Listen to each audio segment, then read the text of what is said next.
Halo semuanya, selamat datang kembali di konten Kisah Bunga Edelweiss. Masih bersama saya Intan Saputri yang akan menjadi host. Seperti yang kita ketahui, Kisah Bunga Edelweiss adalah konten yang akan mengupas pengabdian cinta terhadap kampus Universitas Krishna Dwi Payana.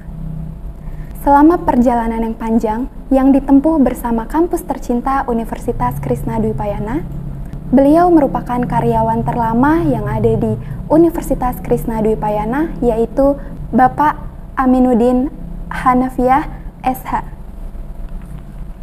Selamat siang, Pak. Selamat siang. Apa kabarnya, Pak, hari ini? Alhamdulillah sehat. Alhamdulillah sehat. Keluarga bagaimana, Pak, kabarnya? Ya, alhamdulillah sehat juga semua. Alhamdulillah sehat. Mohon maaf, Pak, kalau boleh tahu putra dan putri Bapak ada berapa ya? Semuanya ada 3, putra 2, putri 1. Yang pertama putra dan terakhir putri. Oh, yang terakhir putri. Jadi Iya. putra 2, putri 1 ya, Pak? Iya, 3 semuanya. Putra 2, putri 1 ya. Apakah sudah berkeluarga semua, Pak? Alhamdulillah sudah berkeluarga. Yang pertama putra, yang bungsu, putri sudah berkeluarga, yang nomor 2 belum. Oh, yang nomor 2 belum. Jadi baru yang pertama dan yang terakhir. Ya, bungsu ya. Cucu ada berapa, Pak? Cucu alhamdulillah baru 1, mungkin rencana nanti saya dapat 2 yang mungkin sekitar bulan-bulan November lah. Amin. Yang dari bungsu sedang hamil sekitar 7 bulan. Berarti baru 1 ya, Pak, dari yang pertama? Iya. Sekitar umur berapa, Pak? Kemarin kebetulan ulang tahun 1 tahun tanggal 5 Agustus. Oh, 1 tahun. Masih lucu-lucunya ya, Pak? Iya, 1 benar, tahun. ya, salah namanya bayi 1 tahun tuh ya lincah lah ya namanya. Iya, baru betul. 1 tahun. Gemes, bikin gemes ya. Iya, baru-baru Iya. aktif, baru mau Iya, jalan. mungkin biasa ya? lah kalau namanya, kebetulan dia baru sudah gesit ya, kalau istilah Sunda tuh ngerondang lah ya. Oh iya, Iya. ngerangkak kali ya, Pak? Ya, merangkak, kalau orang Sunda bilang ngerondang. Iya. Iya, merangkak ya, kalau ya Indonesianya merangkak ya. Iya, merangkak. Berarti aktif, butuh penjagaan ketat. Iya, ya perlulah namanya. Anak-anak kan apa aja dipegang, Iya, dipegang betul. gitu kan, takutnya kan barang pecah bahaya ya. Iya, betul-betul. Mohon maaf, Pak, mungkin bisa diceritakan sedikit kepada teman-teman atau penonton Unkris TV, sejak kapan Bapak diangkat kerja di kampus Unkris? Lebih jelasnya mungkin Universitas Krishna Dwi Payana, mungkin jabatan apa saja yang pernah Bapak tempati selama ini? Oke. Kebetulan saya mulai berkarir di UNKRIS itu tahun 83, tepatnya awal tahun tanggal 1 Januari 83. Mungkin beda ya sekarang dulu ya. Kalau dulu tuh mungkin pas jalan masuk itu kalau kita ada parkir motor itu turun itu masih tanah. Kadang-kadang kalau pas lagi musim hujan tuh, aduh ngeri gitu kan. Ya, terus di lapangan parkir itu namanya itu masih rawa gitu kan. Belum dibuat lapangan parkir yang mungkin waktu itu kan masih sepi ya. Angkutan juga saya dulu belum ada namanya angkot, belum namanya dulu. Sekarang ada M18, dulu belum ada angkot. Saya dulu kalau naik itu dari Penas ya, Gedung Penas tahu dulu yang pernah dipakai film PKI itu. Penas itu kan penerangan nasional ya, waktu itu zaman Orde Lama dipakai. Saya naik dari situ. Itu biasa. Kalau dulu belum ada angkot, jadi kalau istilahnya apa yang namanya dulu seperti mobil-mobil bak terbuka, di atasnya pakai terpal. Oh, iya, Nah, iya. itu naik itu berebutan. Karena memang tidak ada angkutan. Jadi begitu datang berebut ya. Soalnya lumayan kan dari Halim ke sini jalannya. Dari situ ya dulu di sini juga Jalan Raya Jatiwaringin masih sepi itu kan. Ya dulu nih di belakang itu tanah murah loh. Tanah itu di dalam itu 5.000. Iya, masih tahun 83. Terus di dalam ini penerangan belum ada penerangan. Jadi kalau misalnya waktu itu kalau nggak salah saya masuk itu, saya kan di blok B pertama kali masuk di situ. Nah, ini gedung ada blok A ini, ada blok C di samping, tuh ada blok C F sini, Fakultas Hukum. Itu aja yang saya tahu. Nah, kalau malam tuh tidak ada kenal lampu, Penerangan, itu nggak ada penerangan. kayak petromak dulu. Kalau kuliah sore, kayak petromak itu namanya almarhum Pak Dadak itu kalau sore itu mungkin sekitar jam 2 itu dia udah siapkan petromak itu lampu. Karena malam kan kita biasanya malam tuh kelas karyawan ya, itu banyak udah siapkan petromak banyak gitu kan. Nah, itu memang dulu lah, memang listrik walaupun di luar sudah masuk karena mungkin kita belum ada jalur ke dalam gitu kan. Iya, betul. Ya alhamdulillah sekarang sudah ada perkembangan ya, parkir sudah dibuat tempat rawa itu sudah buat lapangan parkir dan jalan. Itu jalan tembus itu kan belum ada jalan tembus yang mobil itu kan. Iya. Itu belum lama itu baru kita tembus itu ya. Jadi dulu akses cuma satu jalan itu yang jalan kecil itu yang ke atas itu yang buat motor itu kan. Dulu keluar masuk juga dulu belum selumayan sekarang gitu, agak rapi dulu ya, masih sedikit tanah tutup lah awal-awal itu saya kerja ya. Itulah pertama saya masuk gitu kan tahun 83. Setelah berkembang ya lumayan sekarang setelah adanya jalan tol di depan gitu kan. Dulu masih sepi, sekarang kan udah rame, bahkan udah nggak di Jalan Jatiwaringin ini kan hampir sekitar 24 jam gitu kan. Iya, betul. 24 jam. Saya pernah, kalau saya kan kebetulan saya dari Bandung itu jam 12 malam itu masih ramai itu jalan raya. Dulu mungkin jam 7 masih sepi. Mungkin nggak ada lah ya. Soalnya angkutan itu hanya melayani Jatiwaringin ini di kampus, belum sampai Pondok Gede. Belum sampai Pondok Gede. Pondok Gede setelah ada namanya Mikrolet M18 gitu kan. Dulu mobil parkir di depan sana, dekat lapangan pas turun itu di dekat lapangan parkir dulu kan masih rawa. Di situ angkot pada ngetem situ kan. Jadi kita kalau pulang dari situ gitu kan. Ya itulah saya pernah masuk di itu tahun 83. Selama ke depan ini kan kita sudah mulai ada perkembangan itu kan. Jalan sudah dirapi, sudah di aspal dan sebagainya gitu. Berarti sudah lama ya Pak, dari 83 sampai sekarang 2022? Alhamdulillah ya, nanti saya pensiun pas 80 tahun. Rencana saya pensiun kan tahun depan. Tahun 2023 April. Kebetulan saya lahir di bulan April. Ya biasanya kan pas di tanggal lahir. Iya, betul. Iya. Maaf Pak, mungkin bisa diceritakan job desk-nya Bapak saat ini apa aja gitu? Saya kebetulan menjabat di bagian kemahasiswaan dan akademik ya.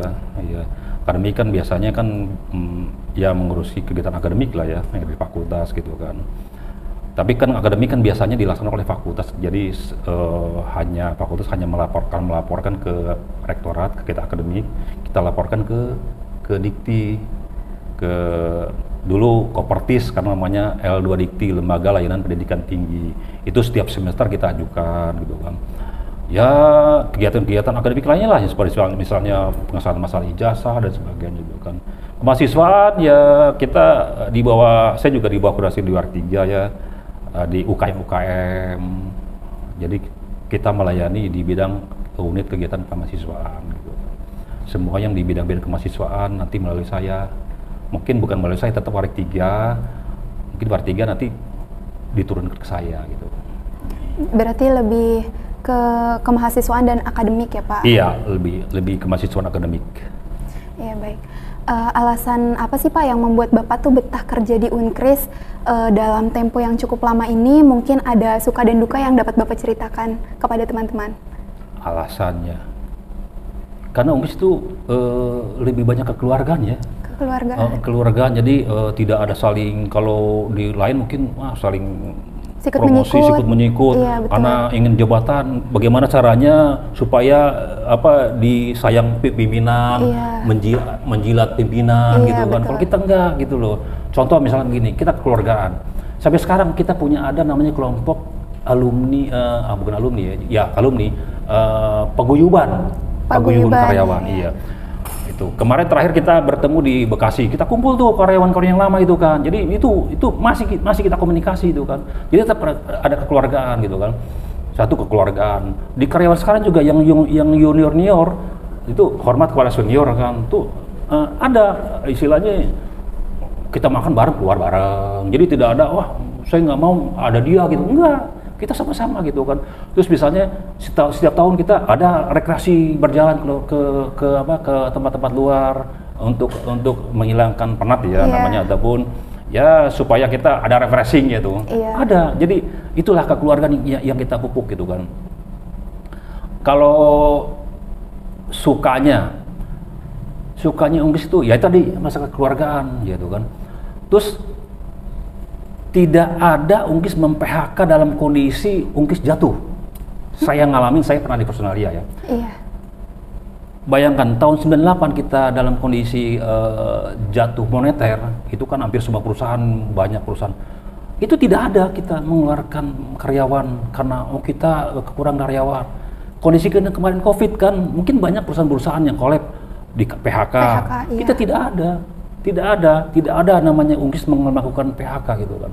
Kecuali memang ada karyawan yang melakukan kesalahan berat, ya kita PHK. Yang tidak mungkin kita fatal gitu ya Pak? Iya, dia melakukan kesalahan kan nggak mungkin kalau misalnya dia melakukan kesalahan kita tetap kita pelihara ya, iya, betul. menjadi borok di Unggis iya, kan. Betul. Tapi kalau secara normal tidak pernah Unggis mem-PHK. Saya ngalamin tahun 83 tidak ada.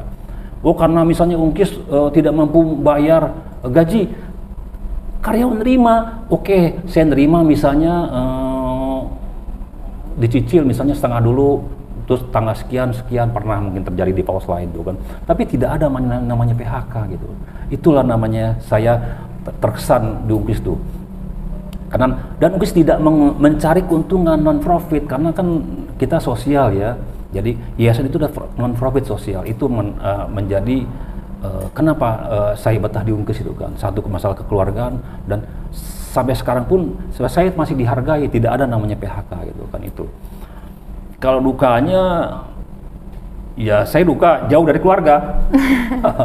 Jadi semenjak saya nikah itu tahun 90 ya, kebetulan memang saya tinggal di Jakarta, istri saya di Bandung.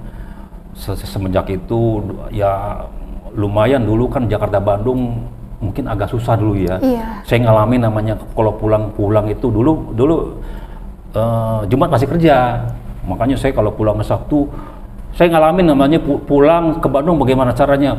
Pernah dulu kalau setiap Sabtu itu kan puncak ditutup. Iya. Jadi kita lewat Jonggol, bos lewat Jonggol, muter macet. Iya.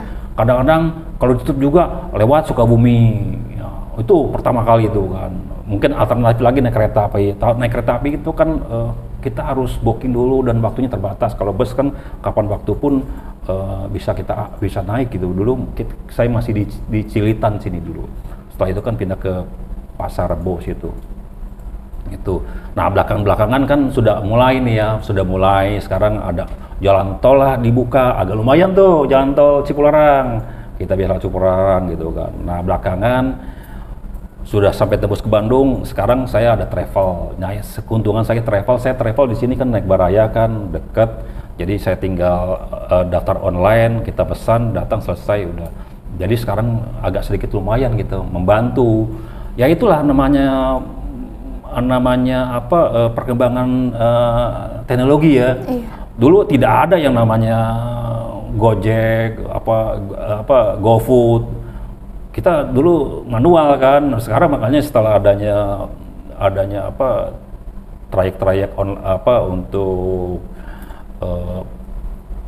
perjalanan itu secara online kita daftar, lumayan membantu. Mempermudah itu keuntungannya juga. Jadi itu dukanya juga pernah juga saya ngalamin kondisi sulit di Unggis tuh ya. Namanya ada sedikit riak-riak tuh namanya pimpinan gini tidak setuju, ribut. Ada pernah terjadi, tapi semua dijalani dengan kekeluargaan, semua selesai gitu kan. Memang dulu pernah terjadi gitu kan, tapi semuanya dilalui dengan musyawarah.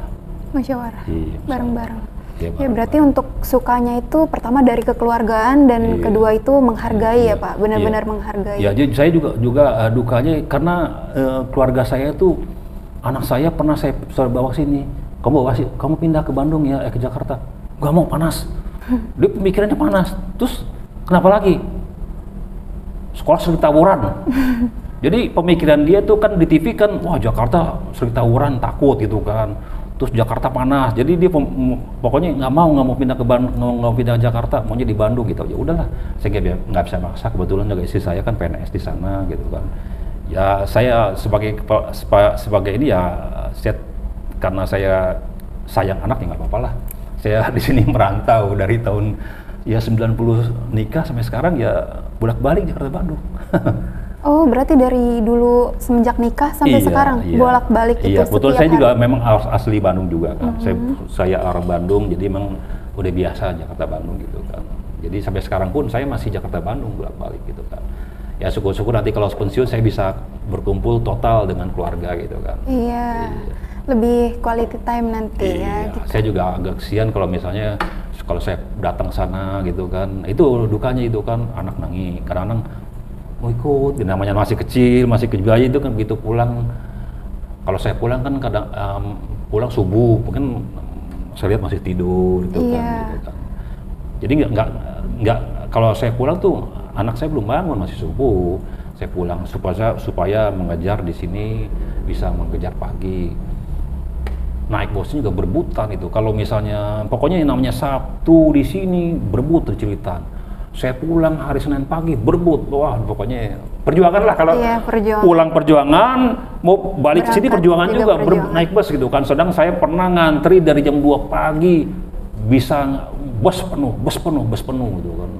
Bisa dapat jam 5 subuh gitu kan. Lumayan aja 3 jam baru berbus kan. Malam-malam gitu. Berarti sampai sekarang pun masih pulang pergi ya Pak? Iya, kalau sekarang kan kadang-kadang saya pakai mobil sendiri. Iya, udah ada tol juga. Ada tol, naik travel gampang lah. Sekarang pakai travel saya tinggal pesan online, bayar, tinggal duduk manis sampai tempat.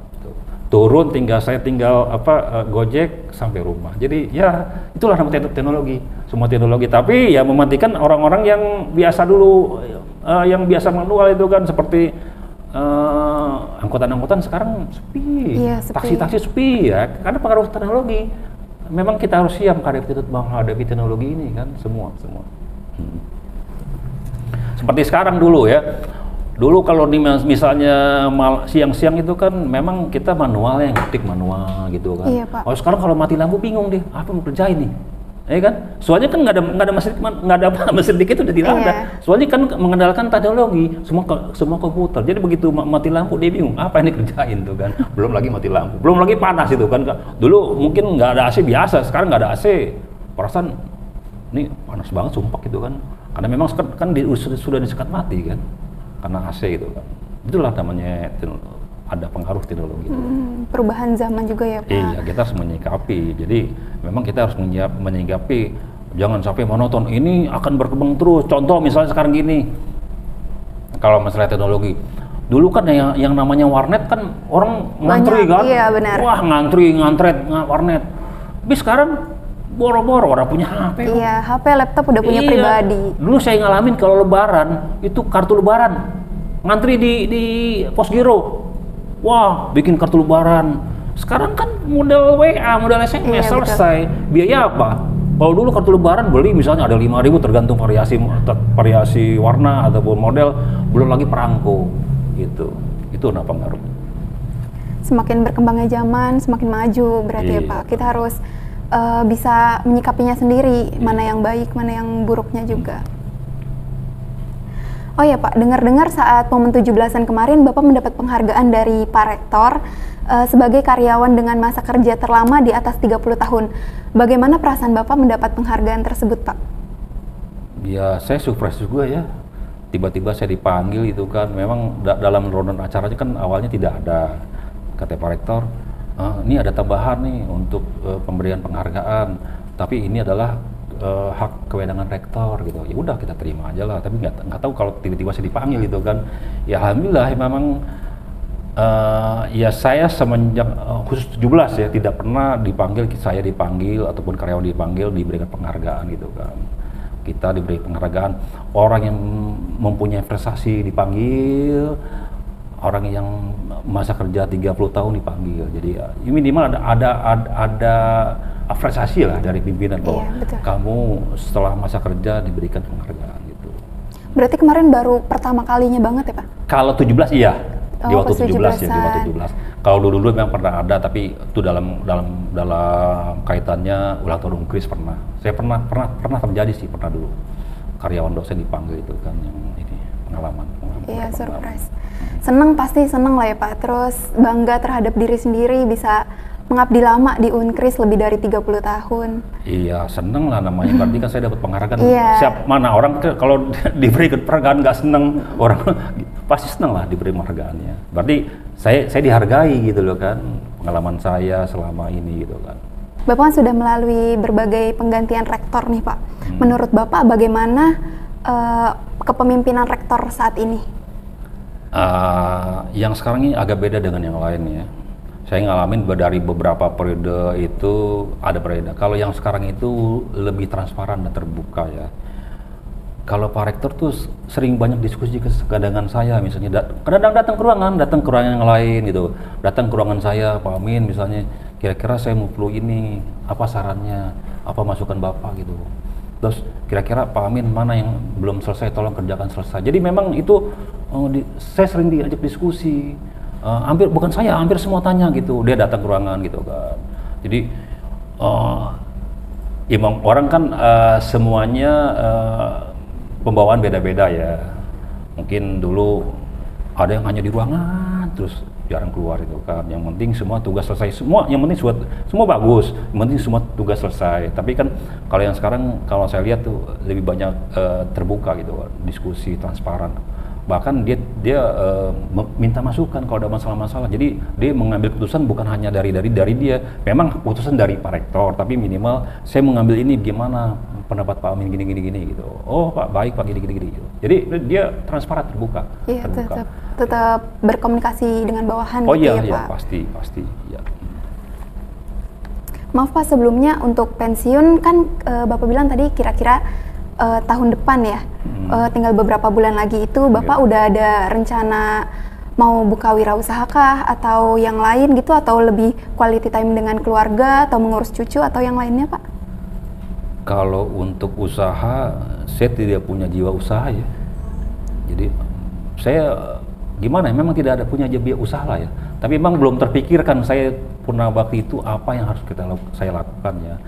Ya mungkin kedepannya mungkin kalau sudah saya pensiun mungkin adalah saya mau usaha ini gitu. Tapi sekarang saya belum terpikir. Gitu. Memang saya belum punya bija usaha, tidak punya bija usaha ya.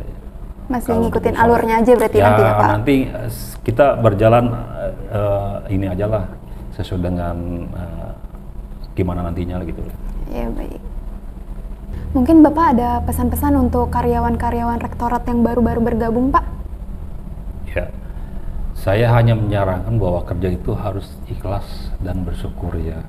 Karena kunci kata ikhlas itu mengandung makna yaitu jujur dan tulus. Jadi bagaimanapun kalau kita jujur, kita akan selamat ya, selamat dunia dan akhirat gitu kan. Dan bersyukur gitu loh. Jadi apa yang kita dapat kita syukuri gitu loh.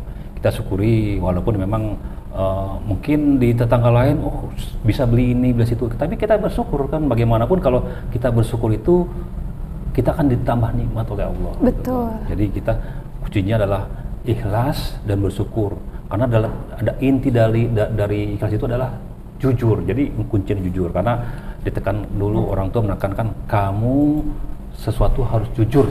Udah, jadi saya pegang sampai sekarang.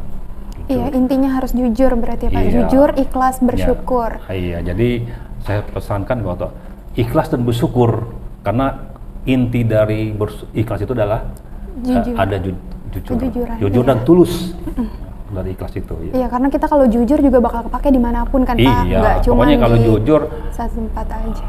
Jujur pasti kita akan disayang orang-orang iya, gitu betul, kan, betul. Dan dipercaya gitu kan.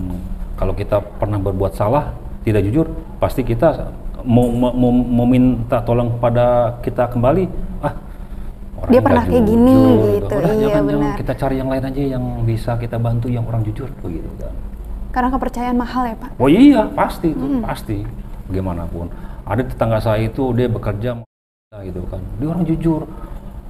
Jadi saking percayanya dia jujur, diserahkan itu apapun dikasih. Yang penting jujur, dan kalau kita jujur pasti disayang oleh dia. Gitu. Pasti dipercayai. Pasti dipercaya gitu kan. Gitu. Jadi kita bagaimanapun kita jujur lah. Iya baik Pak. Terakhir Pak, kalau Bapak bisa mendeskripsikan Unkris, 3 kata untuk Unkris itu apa ya Pak? Tua, tetap jaya. Tua dan tetap jaya. Iya. Jaya sampai kapanpun ya Pak. Iya. Dari dulu sampai sekarang Iya, nggak karena nanti tua ke kita masa kan depan. sudah 52 tahun yang lalu kita sudah tua ya. Unkris dan kita harus tetap jaya. Iya, semakin berkembangnya zaman, Iya. perkembangan tahun juga akan terus berjaya terus ya Pak. Iya. Baik Pak, terima kasih banyak sudah sangat menginspirasikan saya dan penonton Unkris TV dan telah mengajarkan bahwa do what you love and love what you do benar-benar ada bukti nyatanya. Semoga dari kisah Bapak bisa menjadi contoh kepada karyawan-karyawan lain agar memiliki loyalitas seperti apa yang Bapak lakukan sampai saat ini. Iya. Terima kasih ya Pak. Terima kasih kepada penonton setia yang sudah menyaksikan konten kali ini sampai akhir. Sampai jumpa di konten kisah Bunga Edelweiss selanjutnya. Dadah!